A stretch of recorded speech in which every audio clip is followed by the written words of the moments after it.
you've got a No, penalty. Mikey, no. Yeah. I am right on this one. Like you're going to take your penalty, buddy. All right. Yeah, The you stewards can will settle it protest after race. this Yeah. race, okay? But Yeah, you can go protest on Twitter or something. yeah, right now you have a 10-second penalty. Right.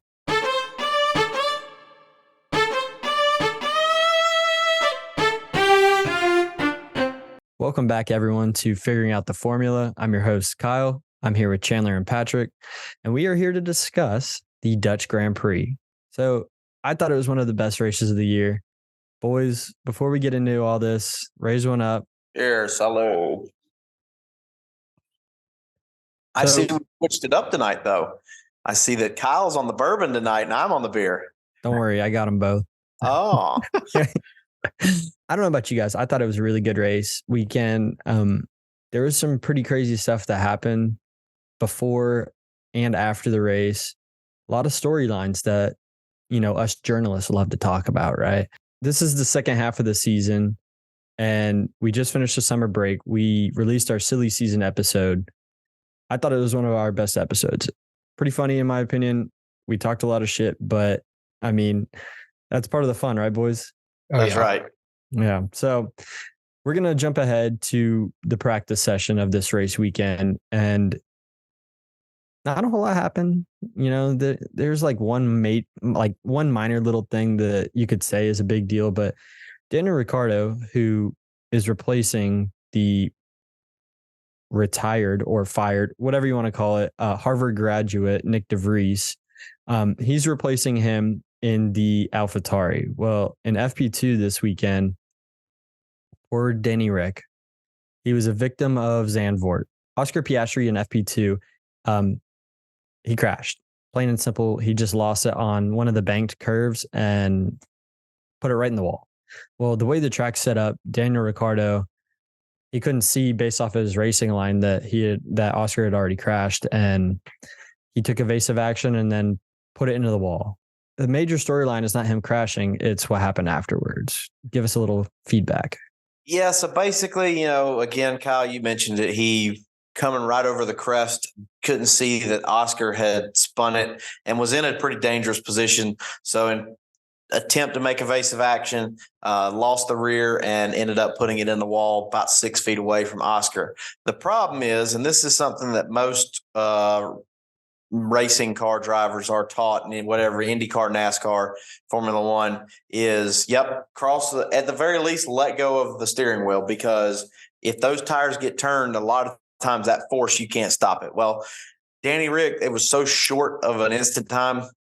It was either if he didn't try and steer it out, he was going to hit Oscar, or try and steer it out. Well, he didn't get his hand clear in time, and the force when he hit the wall, wheels snapped, and took the steering wheel with it, and ended up.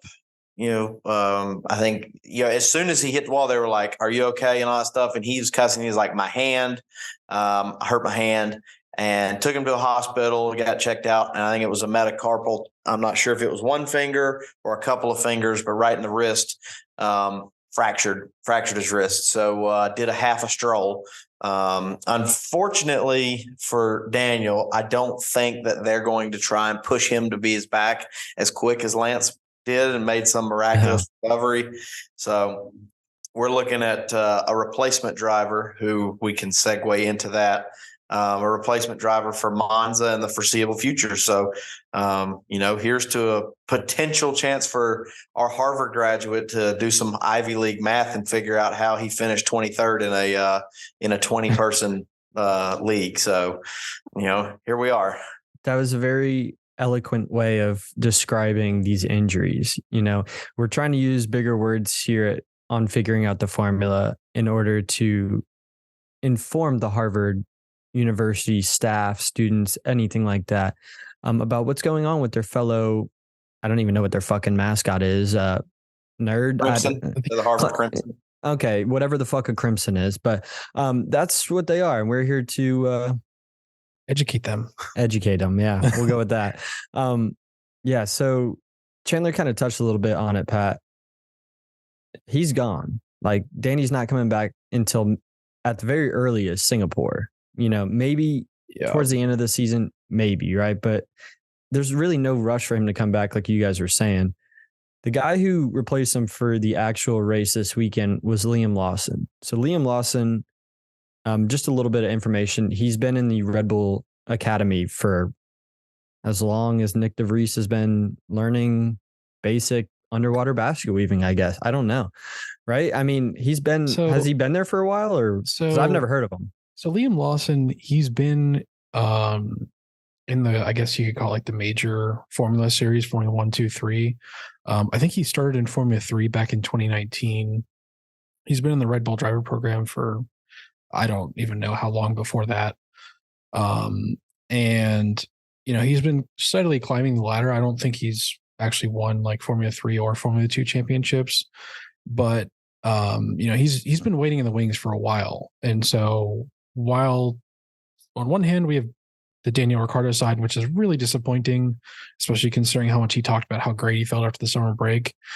And now you have Liam Lawson, who this guy, every time Red Bull's needed a new driver, which if you followed F1 for the past couple of years, it's been a lot. Yeah. He's just been kind of waiting in the wings and kept getting passed over. And so for this, I mean, this is the best chance he'll ever get, especially because the injury to Daniel Ricciardo puts him out for weeks. And the second thing is that in a Formula 1 season, a team is only allowed to field 4 drivers for the entire season. And so because they have Yuki, they went through Nick, Dogshit, DeVries, and Daniel Ricciardo. Liam Lawson is it. And so there's, it's not just, this is a one-off thing for him. He's getting a couple of races to actually prove his worth. And it's really tough kind of making that jump for F2 and F3 to F1, but we'll see if he can actually stick it out and actually provide for the AlphaTauri team and maybe land a seat for next year. Well, we'll talk about his results at the end of this podcast, but he did surprise a few people on what he was able to accomplish this race weekend. So, like you said, we'll keep an eye on him, see what's going on, especially keep an eye on Danny, because he's everybody's favorite driver. Whether you liked McLaren, Renault, Red Bull, whatever it is, AlphaTauri in this situation, like, doesn't matter. You can't hate the guy, right? You can hate George Russell, but you can't hate Daniel Ricciardo. You just can't. I'm encouraged to hate George, actually. Yeah. If you do, then please like, comment, and subscribe, Hey, you fit in well with us. Yeah. So that's pretty much it for practice, though. So we're going to go ahead and move on to the qualifying session of the Dutch Grand Prix. And it was pretty exciting. I mean, you had rain, you had dry track, you had people that were out in early qualifying sessions that probably should have made it further. And then you had some people who scored a lot higher than you'd think they would. Let's move into Q1. Like I said, it was raining. And Liam Lawson, we just talked about him. He qualified last, which, I mean, that accident happened in FP2. So this dude had one practice session and then had to go out there and make a lap. I'm fine. He didn't wreck the car. Yeah. Good on you, buddy. Because, I mean, like Chandler said, like Pat said, like it's a huge jump from the lower seeds, like the lower series to Formula One. So to see him qualify last, yeah, it's kind of a bummer, but it was a whole car. Yeah. It wasn't in 1,000 pieces. Out in Q1 was Lawson, like I said. You have Bottas, Magnussen, Ocon, and Zhou. No surprises there. I mean, well, you're missing somebody, right? I mean, no. Where's the Williams out in Q1? Well, normally you're right. Normally it is. That's the surprise. I don't see a Williams out in Q1. Normally Logan Sargent's out in Q1. At least Alex Albon's like trying to steal a Mercedes or something to get in a decent car. But no, yeah.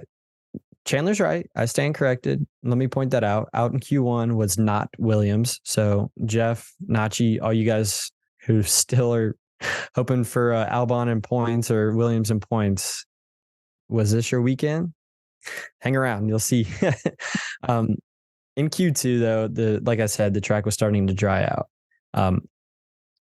Hamilton, so you can hate George Russell, but you got to respect Lewis Hamilton, right? He's a 7 or an 8-time world champion, whoever 7. Whoever you're asking. 7 or 6, depending on if you ask Felipe Massa. Yeah, true. Yeah, that is true. So you got to respect him anyways. Even if you don't like the guy, you got to respect him. Well, everyone on the track did not respect him. This dude got impeded by more people than a U.S. election. I don't know. It's like it was not good, dude. There were people all around him ruining his flying lap in Q2. So out in Q2, you had Nico Hülkenberg, then you had Yuki Tsunoda. Ooh, surprise there, right? You had Lewis Hamilton, which actually is a surprise. Then you had Pierre Gasly and Lance Stroll. I mean, nothing too crazy right there, right? Yeah, Lance and Pierre, those Alpines and Astons, it's like they might be 4th, they might be 14th. Like it's roll of the dice.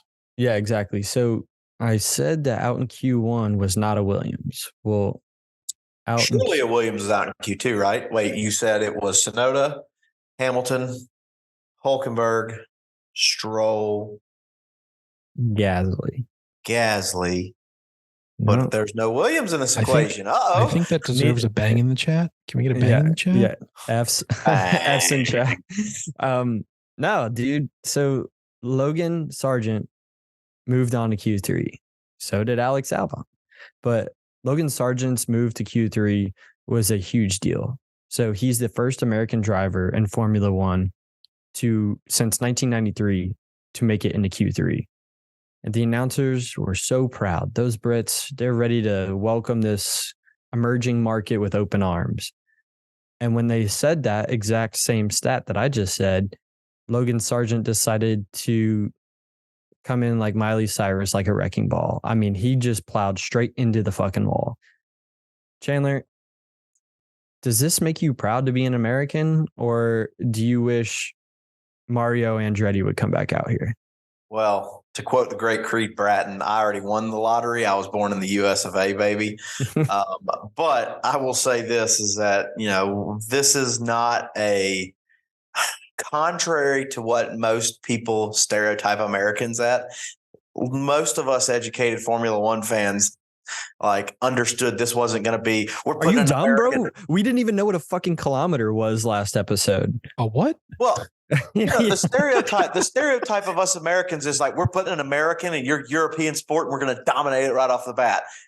We knew that Logan Sargent wasn't going to dominate, even if you put him in like a Mercedes. I'm not going to say Red Bull because that's just not going to happen. But we're slowly getting there because we've come a long way from here we are almost at Labor Day. From Haas.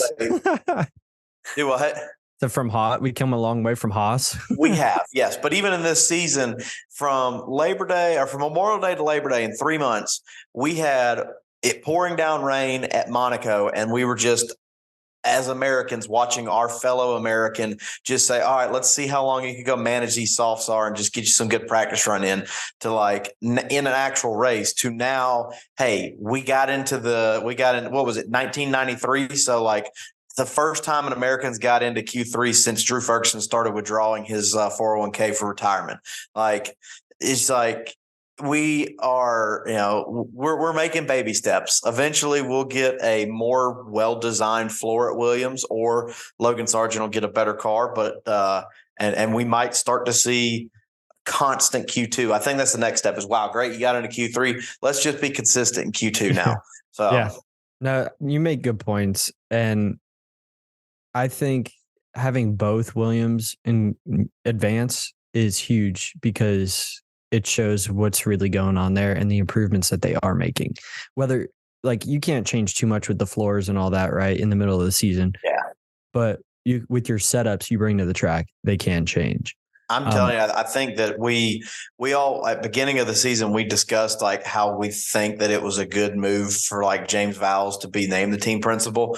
We're already seeing some dividends and we're halfway through the season. I mean, he's been honestly, the MVP of the season as a whole in terms of who's bringing the most impact of what he's done to that Williams team. Yeah. We'll talk about that later towards the end of the season, but I think you're on the right track with that for sure. The person who's not on the right track is good old Charles Leclerc. So we talked about in Q3, Logan Sargent crashing after the announcer jinx immediately. Well, Charles Leclerc, the announcers didn't say he was going to crash or anything, or he hasn't crashed. He just decided to take some initiative and do it on his own. I mean, poor guy was stuck sitting on the outside of the track for the entire rest of the qualifying session. It was so much so to where his name is not Charles Leclerc anymore. It's Charles LeChair. They put his ass not even in a comfy chair. Nope. You get a shitty lawn chair from Walmart. Not even, maybe Amazon. I don't know. Wish. As long as it wasn't from Wayfair, it's fine. But I mean, it was bad. Like, you feel bad for the guy. You really Charles do. Leclerc and causing red flags in Q3. It's just a match made in heaven.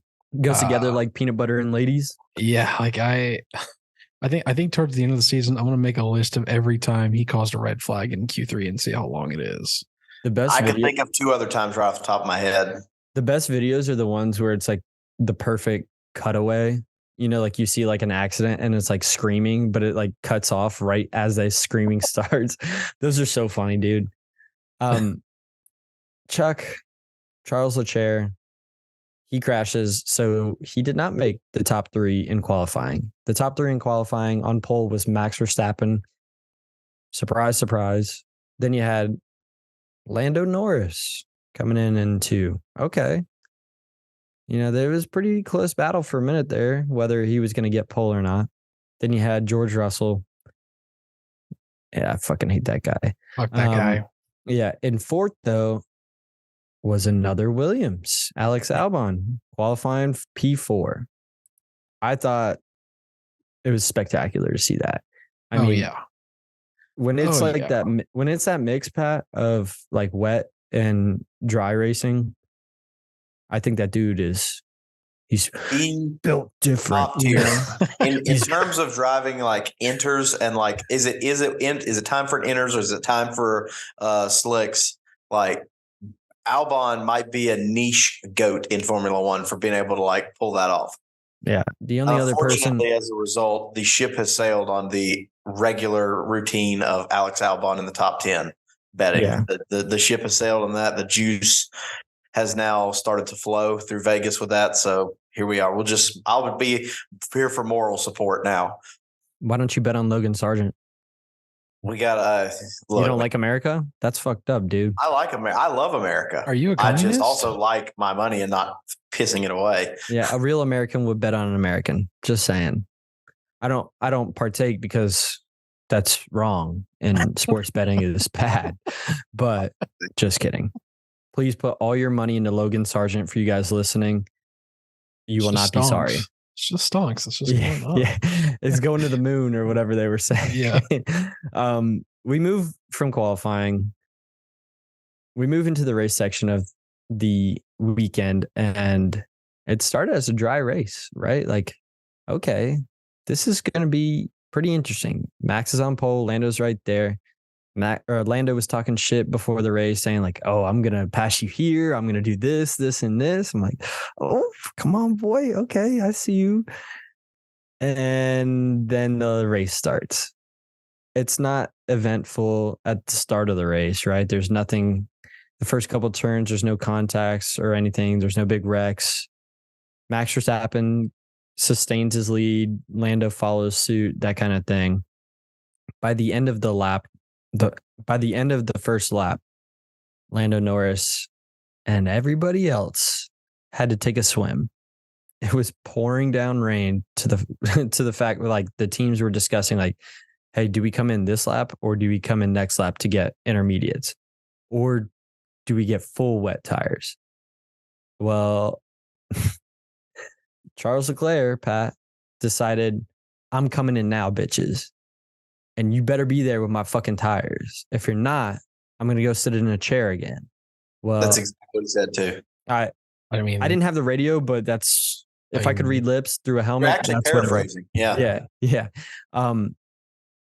Pat, what happens when good old Chucky decides to pull into the pit lane? When Charles said, oh, I'm boxing, He was like coming around the final turn. Like, no, he was at the line, bro. Like the pit entrance line. Like he was like, oh yeah, like I'm at the box, like we're coming in. And Ferrari's like, you're coming in. Which to be fair, I mean, it was the right call, but Charles just told them way too late. And so he shows up in the pit box, and I mean, it's kind of like everyone's twiddling their thumbs because ain't no fucking tires ready for this man. Well, the craziest part of it was they were there. They were set up ready for the pit stop, right? Like, oh shit, okay, they got out there in time. Well, when you take 4 tires off of a race car, normally you put 4 tires back onto a race car. Ferrari forgot 4 tires. Oh, well, so they had to run back real quick and get them. When I say real quick, I mean this was a slow fucking stop. Chandler, do you think, now be honest here, if you had a tire right next to you, do you think that you could take off one wheel? Do you think you could take off one Formula One wheel and put on a new one if it was like normal situation versus Red Bull or versus Ferrari's team during that fuck up? Would you beat them? Absolutely. Like you talking about me doing one tire and they're doing all 4?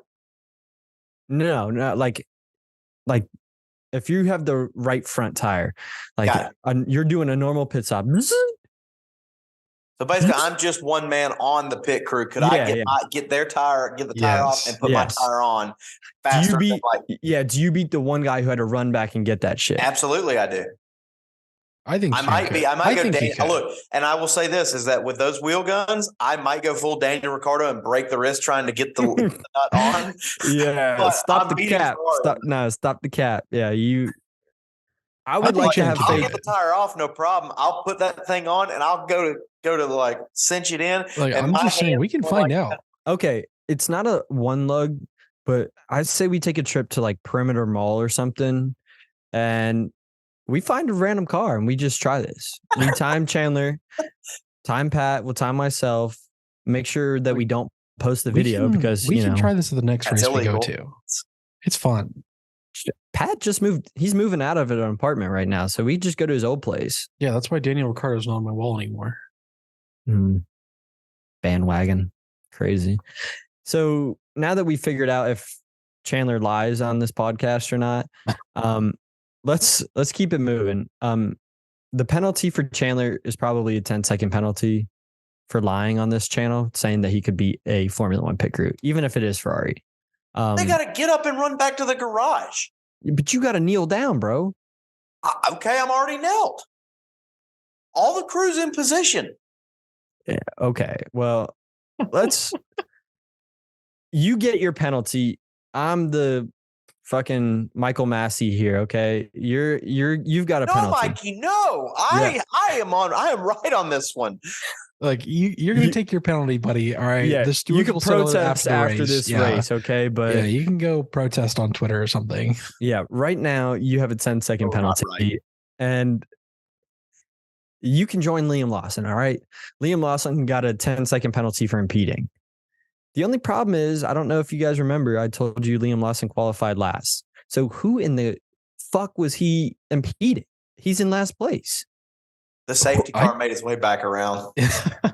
Was it Martin Garrix in the fucking? I don't even remember seeing that on the broadcast. Like the stop oil protesters caught up to him. Yeah, dude, it made, when I saw that come up, I was like, "There's no way that's real." After the race, I looked it up. He did get a 10-second penalty for impeding, but there was no. It wasn't like normally it'll say like this car impedes like this car. It literally just had his numbers. Like, okay, well. We'll talk about it, but I don't know what the fuck happened. If you guys listening, if you guys were paying attention and have any more to this, please comment down below what happened, because we don't know. That was towards the beginning of the race. At lap 13, there was some drama that the media is trying to stir up, but it shouldn't be drama. Pat, real quick, who's the number 1 driver for Red Bull? Max Emilian Verstappen. I hate that middle name. Chandler, who is Red Bull's number 2 driver? It's Checo Perez. Okay. So if Max is number one and Checo's number two, why is the media making such a big deal that Max undercut Checo for the lead? It was Red Bull's orders to bring him in first. Well, duh, motherfucker, he's about to be a 3-time world champion. He's beating this guy by 125 points. I think they're still holding on to Checo's dream of being a world champion, even though I think Checo finally is not. I don't. I mean, it was just trying to create drama because there's nothing else going on. Burger. Yeah. We talked about it in silly season. All right, Checo's already under the possibility of having his contract adjusted. What do you think? Checo's going to nut up and say, no, I'm coming in first. Like, if they haven't already adjusted his contract, they certainly will if he does that. I mean, like, I don't even think. Or cut it short. I mean, you start bitching about, you let him in first. Well, you aren't going to be second next year. Liam Lawson's not cutting it, or Liam Lawson got hurt, so we can't field another driver. So we're going to need to get somebody practicing your seat since you're not going to be here. Basically, that would be some drama. This whole bullshit, like number one, number two driver, it's clearly defined in every team. It's clearly defined who's the number one and who's the number two driver. Besides maybe Haas. If you want to say Alpine too, okay, but there's maybe the problem with Haas is that when they sit down on the toilet, they don't know if they're going one or two. Like that. I mean, if the shoe fits, if the poop fits, whatever, flush it. We continue this race weekend with lap 16. Don't give me one crash. Give me two crashes. That was what Logan Sargent ordered from the Dutch this weekend. I mean, he literally did the exact same thing he did during qualifying. There was no reason, dude. Whatever. I'm not. Yeah, go ahead. To be fair to him, Williams came out and said it was like a mechanical issue, and so he literally just lost control of the car coming around a corner and flew into a wall. There was nothing he was going to be able to do about it. I wonder. Can we talk about the statement Williams came out and said? I think it was James Vowles, and it was posted on Williams' Twitter. It was like, James basically said, this was a break-by-wire failure. Logan Sargent had nothing to do it. It is now imperative that the team rally around Logan and give him a better shot. And I'm just like, hold up. Like, I mean, it's true, but like to come out and straight up, like, it's one thing to like say, hey, it wasn't Logan's fault. We have some stuff. But then to sit there and just like challenge your team like that, I was like, that is, to me, it was like kind of out of left field. Like, it's like, okay. Well, I think he's sticking up for his driver because they are going to have him again next year, right? And they know the team will be better next year. So I think that's what that is. You don't want to burn bridges before you have to cross the river, you know? Yeah. I think that's where that comes in. It was just kind of out of left field because that's the like only time that you've seen like Vowles be so direct and stern ever since like he said, Valtteri, it's James, please abort the lap. Like, yeah. Like that's the last time you heard him like get harsh or anything. Other than that, he's kind of just like, yep, well, we're working to improve. But this one, you could tell he was pissed off, which I think is a good thing because they had hopes for, it lights a fire under his ass. He had two drivers make it to Q3. So it lights a fire under your ass. And when you don't do well, like McLaren's done in the past, you qualify well, but you don't race well. Yeah, that shit gets old real quick. What doesn't get old is Pierre Gasly trying to go break the sound barrier in pit lane. This motherfucker got a 5-second time penalty for speeding. And correct me if I'm wrong, and maybe it's not just Pierre, maybe it's Alpine as a whole, but I feel like that I just personal feel, I could be completely wrong. It feels to me like Alpine and or Pierre has like racked up the most speeding penalties in the pit lane this year. Yeah, Alpine. I have a feeling you're right. I mean, it's like a quarter. It's like quarters to them. There's like, I think it's Alpine as a whole because I just like forever stuck in my mind of Esteban getting like a marathon sprint, a marathon runner's time tacked on and speeding penalties in Bahrain. Yeah, well, that was half the field's times right there because he literally got 45 penalties all accumulating up to 12 years. Yeah, I mean, he was doing 12 to life in the penalty box. Poor dude, but that was Pierre. He got a 5-second time penalty. Well, so Charles Leclerc makes contact with Oscar Piastri and it was around lap 30 something, like mid to upper 30s. Well, by lap 43, good old Chucky, he was getting passed by everybody. Even Liam Lawson passed him. So we're like, what's going on? Well, when Crofty had messaged the PR people for Ferrari to ask, like, does he have an issue? That's the same lap he came in and retired the car. So come to find out, Charles had floor damage from the contact he made with the McLaren, broke his wing, and that broken wing went under his car and broke his floor. When it rains, it fucking pours for F Ferrari, dude. I thought you were about to say that whenever Crofty reached out to the Ferrari team to ask if something went on, that's when Ferrari realized, oh, is something wrong with the car? Let's bring him in. I mean, there is a delay on TV, so I'm telling you, that could be the case. But dude, I feel so bad for the guy because he can drive. But when is it his brother's turn? When is Arthur gonna get in there? I forgot he had a brother. Bro, he's better than Charles. Oh yeah, Arthur is. He's in F2 right now. He's better than Chuck. So I don't know when they get rid of Carlos Sainz if they're gonna have a brother team or not. But it's something to think about. Let us know down below if you think that Arthur is gonna be the one that supersedes his brother. I would love nothing more than Charles to be in the second seat in Red Bull and Arthur to be in the Ferrari and have that three-way battle between Max and the two Leclercs. Dude, the headlines that would come from that, spectacular. Poor Arthur though, he would have to go to Ferrari. That would suck ass. Hey, your dues, little bro. Yeah. It's like getting hazed by his brother. Oh, you fucking Italian fuck. Sorry, you ain't doing that. But so Charles Leclerc retires lap 43 due to floor damage, and Fernando Alonso, poor guy. I mean, he ran a quiet race. Like he was advancing.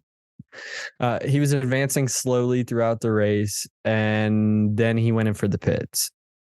And during that pit stop, not good. Pat, what's a normal good pit stop time? Like stationary. A good pit stop right now is about 2.5 seconds.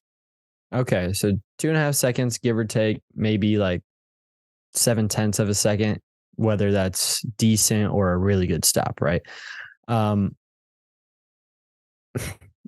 Poor Fernando Alonso, dude. He went full. Aston Martin's team decided that they wanted to try out the world of bull riding because they went the full 8 seconds. So his actual pit stop time stationary was 8.6 seconds. That's fucking garbage. Now, I really think like Chandler cannot beat Ferrari's time. Like we talked about earlier, there's no shot Chandler makes one wheel faster than that guy going back and getting the intermediate. But I think he could beat this time. I really do. I mean, Aston Martin was never known for pit stops, but that was pretty garbage. That was pretty garbage. It really was. Yeah. It was pretty bad. But moving to lap 61 though, Checo. We talked earlier. He got undercut by Max because he's the second driver that no one wants to really say out loud. But he was the first person to put on inners and started to rain. And okay, this could work out. He could advance on Max, get his spot back, keep the lead. Well, before I go any further in this, I want to remind you guys listening on what our picks were for this race. So the rules were whoever finishes highest wins, and then second place, third place, that kind of thing. You just can't pick. You just can't pick Max Verstappen. So I chose Checo. Okay, he's running second to Max. Fuck yeah, let's do this. Pat, you picked Lewis. Fuck you. Oh, excuse me, not Ferrari strategy. Mercedes strategy fucked me that day. Yeah, you were done Saturday. Let's be honest. Yeah, you're okay. Qualified like shit and then ran a race like shit. Chandler, you picked Fernando Alonso. So you and me, yeah, you zagged. Well, I'm running second and you're running third at this point in time, right? lap 61, I'm like, fuck yeah. He put on inners. Now he fell a little bit, but it's all good because it's about to start pouring. Like they showed the radar on TV, like this shit is heavy. And 2 laps later, Checo fucking misses a turn. Pat, what what the fuck happened? He put on intermediates. How did that happen? So I think a lot of teams and drivers underestimated this track, and Dutch weather. Like I've been seeing a lot on Reddit that Dutch weather is very inconsistent, and people are like, "Oh, hey, it's finally actually Dutch weather at the race." And that first turn, it's not like it's like a hairpin per se, but it's very easy to lose your grip with the incline. And Checo, I guess he just tapped the gas, a little bit too early, and he tried to keep turning and go onto like an access road that's on the outside of turn 1. But after that, I mean, he just lost all grip and slid ass first into the wall. And I don't know how it didn't destroy his rear wing, but because it was just a kiss. I mean, he kissed the wall, and Alonso flies past to take second. And lucky for Checo, he got back around, I think, in one piece. He did. It was actually it was smooth the way he was able to keep going because he lost place, but he was able to keep it moving and then get back on the racing surface. Well, it didn't much matter because that was lap 63. 1 lap later, turn 1, Joe Granu, he does the exact same thing, except his was not an ass kiss on the wall. He just plowed straight ahead, like head first, 100-something miles an hour, wheels locked up, hydroplaning, or didn't stand a chance at stopping. Didn't make the turn, just well, that sucks. But that actually led to a virtual safety car to start out with. Well, during the VSC, the best thing you can do is come into pit, right? So before we keep moving throughout this race weekend, let's make a pit stop real quick during this VSC into Pat's paddock. Pat, take it away. Okay, so after this virtual safety car, and coincidentally for Checo, because of his crash, he's like, okay, virtual safety car, I'm going to come back in, have them check out the damage, get fresh tires, whatever. And as he's leaving the pits, they actually turned the virtual safety car into a red flag for the race. So as we discussed early in the season back in Australia, red flag means all the drivers have to come into the pits. Now, the thing with this is because Checo was quite literally at the pit exit, he's obviously not going to restart in first place. Now, during a red flag, there's also, things you can and cannot do to your car. It used to be that you actually really couldn't touch the car pretty much at all. You had to leave it as is and then send it back out eventually. Now you can actually make repairs if you have like part damage, but it has to be like for like. So let's say your front wing is broken. You can't just switch it out for, a different spec front wing that's, say, made for wet weather or something like that. You have to still use the exact same model part, but you can switch it out as needed to repair damage. Another big thing that you used to not actually be able to do was change your tires.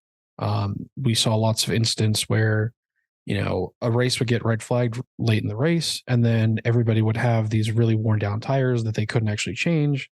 So as soon as they started the race again, someone else would crash because they have no grip, and then you'd get another red flag. So drivers are allowed to change the tires. And the big thing, at least for me, because of our predictions, was that at that time, Checo was down in 6th behind Lewis Hamilton. So, dude, I was so shitting fucking his pants. I literally shitting his pants. For you guys who keep up with all this, you know how much shit I've been talking every single episode. Well, compound that by like 5 or 10. That's what I'm doing in our group text. Like every day, like, yeah, I woke up still being number 1 and you guys still fucking suck. Chandler, You're still in last place like normal. Well, at this point in time, like Pat said, Chandler's winning. Chandler is in second place. Well, Lewis is in fifth at this, I think. Yep. Yeah, Yep. Lewis is in fifth, and then Checo's in sixth. I'm like, what the fuck is going on? Like, these rules don't make sense. How is he in sixth Yep. right now? This I'm makes like, zero sense. And so I'm sitting there like, oh, this gives me hope. You know, maybe the Mercedes strategy may not fuck me over this weekend. And then all of a sudden you see a message that the cars are getting put in a specific order, and Checo got put back into third instead of sixth. Now, the reason for that is because at the time that the red flag had been waved, where the leader is essentially denotes how many sectors have been completed. And as we saw in Australia, they had to revert the order. So because, excuse me, because of that reshuffling, Checo got moved back up to third because that's where he was before the sector was completed, which, I mean, fuck me sideways, right? But yeah, Checo, I think it's a fair rule. Yeah, I think it's a fair rule. Yeah. Of course you do. I mean, it makes sense. It makes sense. But yeah, you think it's fair, whatever. For those who were rub of the green situation, rub of the grain thing. I mean, it's like, do I think it's right? I don't know, but what better way are you going to be able to set a set mark? But like a comparable thing is, right, in NASCAR, if you're on pit lane when the yellow flag comes out, right, you do not go a lap down. Matter of fact, it's a benefit to be on pit lane when the yellow comes out, because then everybody who is out on the racing surface is going to come in under caution, get their tires, gas, that kind of thing, and you can stay out on the track. So it's a benefit, right? But for this, it was neither a benefit nor a detriment to Checo's race. Like, he didn't lose any positions, and he still got to get tires. And then during the red flag, Pat, he was able to repair his wing, like you were saying, from that damage that he had from the wall the couple laps before. So it's kind of a slippery slope, right? Like, in our minds, the rules make sense. Yeah. But like, to someone who's just getting into F1, you're like, why the fuck is he getting moved up? So I'm glad you were able to explain that to us, because it really, like, it can be confusing. What's more confusing than that is during a red flag, like you said, all drivers come into the pit lanes. Please explain to me, how in the fuck did Sergio Perez speed during a red flag? How? So I don't know. I guess this was when essentially they have to reshuffle the order. They let those cars out that are moving up spots. And because Checo's in the front and he had to go back to third, they weren't just going to pick his car up. He had to go all the way around the track and then come back. And I guess he just, I don't, there's no justification for it, because it's like, there's no racing going on right now. So just bring it in slowly and get into your spot. But I guess he hit the pit limiter too late, hit the brakes too late, and got caught going 0.8 kilometers an hour over the speed limit in the pit lane. It literally, there was no benefit to do that. I mean, he could have drove around the whole fucking track with his speed limit, like his pit lane speed limiter on. If anything, he risked doing it. I mean, obviously he did hinder himself with the penalty of the time, but who's to say you sit there and like hauling ass and you lock your tires up coming into the pit, like, and then boom, you just put on new tires, and now you've come and now you've just flat spotted them. You've locked them up, and oh well. Now, if you don't have any new sets of tires, your strategy's ruined. Well, tires were a big deal this race. They ran a harder compound than normal, like they seem to always do nowadays. But George Russell, God rest his soul, he's not dead. We just don't like him here. He actually got a tire puncture, so felt like Christmas morning to me. He fell all the way down the running order, so there was no point for him to keep racing. There was no chance of him getting back in the points. So Mercedes actually retired his car. Perfect, right? I wish it was Lewis who retired, but we'll cross that bridge in a couple minutes. To finish out the race, though, Max Verstappen gets his win. He's won 9 in a row. Chandler, who does he tie?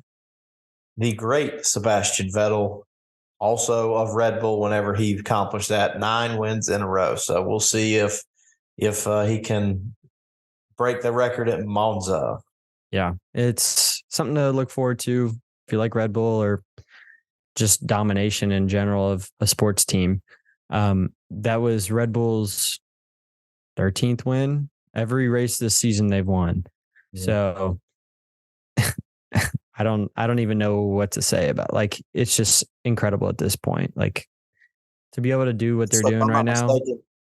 You go back to the last 2 races of the previous season. So I think they're now at like 14 straight wins. I mean, if they hadn't had that major fuck up in Brazil last year, it would have been like 20 something in a row by now.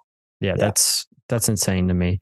So Max finished in first. Great job, Max. Then you had Fernando Alonso.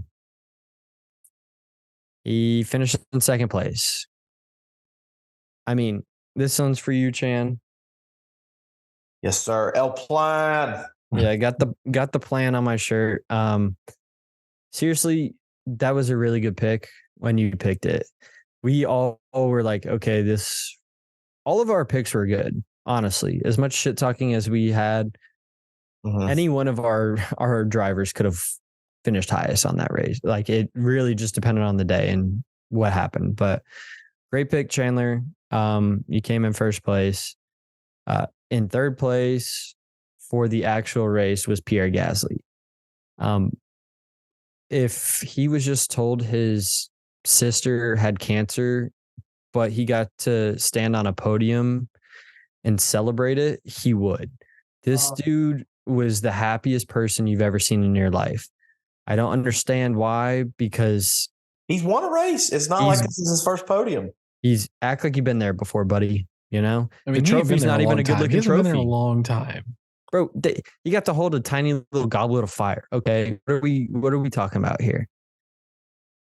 If you are really that excited about third place, you don't have that dog in you. Hate to tell you, you ain't got that dog in you. A second place, okay, we're right there. Third place, come on, that's the second loser. That's not even the first loser, you know. But just recapping, Max Verstappen wins. Fernando Alonso finishes second. Pierre Gasly finishes third. The driver of the day was Fernando Alonso. And even though I don't like the way he celebrated, I think Pierre Gasly should have been driver of the day. I mean, dude came from 12th place starting out to finish third. That's a mega drive. And I think to deal with everything that he dealt with in the race and to still finish on the podium, that is something to celebrate. I just take it easy, buddy. You know, you don't have to celebrate like it's Y2K or something. You know what I mean? Like, take it easy. It's fine. You'll be here again eventually. Maybe. Hopefully not, because we're McLaren fans, but fuck them, you know. Alex Albon. Chandler didn't bet on him because he's juiced, man. It was just everybody else was on that train. I just, you know what? Because he finished in the top 10. Look, here's my thoughts is that myself and Patrick, we pulled that train to the roller coaster train to the top of the hill, and now we're letting everybody else enjoy the ride. That sounds like you're broke. It sounds like you're not cashing in on your we were cashing in early on. Okay. The last thing I want to leave you guys with about this race was Liam Lawson. So we talked about how he didn't crash in his first real qualifying session. He got a penalty at the beginning of this race for impeding, but he was still able to finish 13th. So he finished higher than Yuki Tsunoda, a veteran of the same team. I don't know about you guys, but I'm excited to see where he goes next year because he's going to be in F1 next year. Don't know where, but he will be because that was, I mean, he dealt with rain, he dealt with dry, he dealt with crashes. So he had a safety car, a VSC, he had 2 restarts, I believe. So, like, anything you could think of, he dealt with it. Okay, he had a very good race, especially for your first F1 race with all the shit that happened. Which, it's a lot of lessons for him to learn in the span of like 3 hours. But I definitely want to see how he plays out through the next couple of races because, last year we had Nick DeVries at Monza, who he was in the points in his first race in a Williams, which that was crazy at that time. And then we found out, oh, he's actually fucking dog shit. He's dog water. And I definitely think that Liam Lawson is better than Nick DeVries. Like I would have picked him to go to AlphaTauri last year. But it's, you can't just one off in F1. And I think it'll be interesting to see. He's got a lot of promise, just given that he's competent. He's not, I don't think he's one that's going to bend it into the wall a lot. It's just a matter of kind of seeing if he actually has a bit of racecraft to him and if he can haul that shitbox ass AlphaTauri into the points, maybe. He is also getting more than one race though. So yeah, like I said, he has the opportunities like you guys have discussed. He's getting a very good portfolio when you've got Zandvoort followed up by Monza, followed up by Singapore. You're getting a variety of type tracks we're going to be able to see because I really don't think because Singapore is I think 3 weeks from now. I think the latest they were saying is Danny Ricciardo might be like 6 weeks. Yeah. So we're definitely going to see Liam at Singapore. So you take him from the Zandvoort bank turns, which is kind of a one-off, but then you're going to go to the all-out Temple of Speed Monza, and then you're going to go night racing on a street circuit in Singapore. 2 races from now is total of 3 races. I think that the F1 world is going to see what they need to see or what they need to not see out of Liam Lawson. So I think that these next 2 races are going to be critical. Even if he races through the end of the season, these next 2 races are going to be critical. I don't think I agree with all that, but I don't think that Daniel Ricciardo's going to miss the U.S. Grand Prix as well as like the Las Vegas and all that. No. I think that's plenty of time for him to get healed and do rehab and all that Daniel stuff. Ricciardo will go full Ricky Bobby and hacksaw that cast off. He might do. In order to race in Texas and Las Vegas. If that happens, oh my God. Daniel, all you had to say was that you like grapes. if I like really thin pancakes. If that happens, Chandler will get a Daniel Ricciardo Ricky Bobby tattoo on his ass. All you have to do is like, comment, and subscribe. Subscribe all you want to. That ain't happening. We can peer pressure them, ladies and gentlemen of the internet. Let's keep this moving. Chandler will do this for 5 likes. Okay, not happening. That was the Dutch Grand Prix, everybody. Thanks for watching, figuring out the formula. This upcoming race is the Italian Grand Prix. So the Italian Grand Prix is going to be September 1st through the 3rd. Qualifying is going to be 10 a.m. Eastern time. That's Saturday. And then Sunday, as always, for now, at 9 a.m. is going to be the race. So we look forward to hearing your thoughts about this episode. Before we move on to closing, I really wanted to skip it because I didn't win this week. Yeah, nice try, pal. But we're going to go away with that one. Yeah, we're going to go ahead and talk about picks. So we said earlier, I picked Checo, Pat picked Lewis, and then Chandler picked Fernando. Chandler, fuck, you're first. I'm second. Pat is third. Chandler, real quick, give me your choice for the Italian Grand Prix. I'm going to go back to the well, baby. I'm going to stick with what got us here to pick first. I'm going to say Fernando and the Aston Martin hype train. Got that rocket ship engine we saw earlier in the season, all out. Checo is bound to make a mistake as he has done every race the last little while. So, okay. So Chandler has Nando, and I think that they did well this week because they had a shorter track with a lot of twisty turns. Since Monza is a straight track, I think I'm going to stick with the McLaren. Which one do I go with? Old Faithful, number 4, baby. Give me Lando Norris. So hey, if a McLaren beats out Fernando, I'm fine with that. So I think based off of prior history, I think that Pat is going to pick a Mercedes. So that's why I picked a McLaren. Pat, who are you going with to finish highest in the Italian I Grand Prix? was going to pick Lando. Fucking loser. Fuck it. I'm just going to go with Lewis again. I don't give a shit about this week because I don't know who to pick. Like I think it's really going to be a toss-up of a race. I didn't win this week, but that doesn't mean I'm not going to win next week. So let's hope that Aston Martin finishes behind McLaren, and let's hope Mercedes both finish last. Thanks everyone for watching, figuring out the formula. I'm Kyle. I'm here with Chandler and Patrick as always. Don't forget to like, comment, and subscribe. Thanks.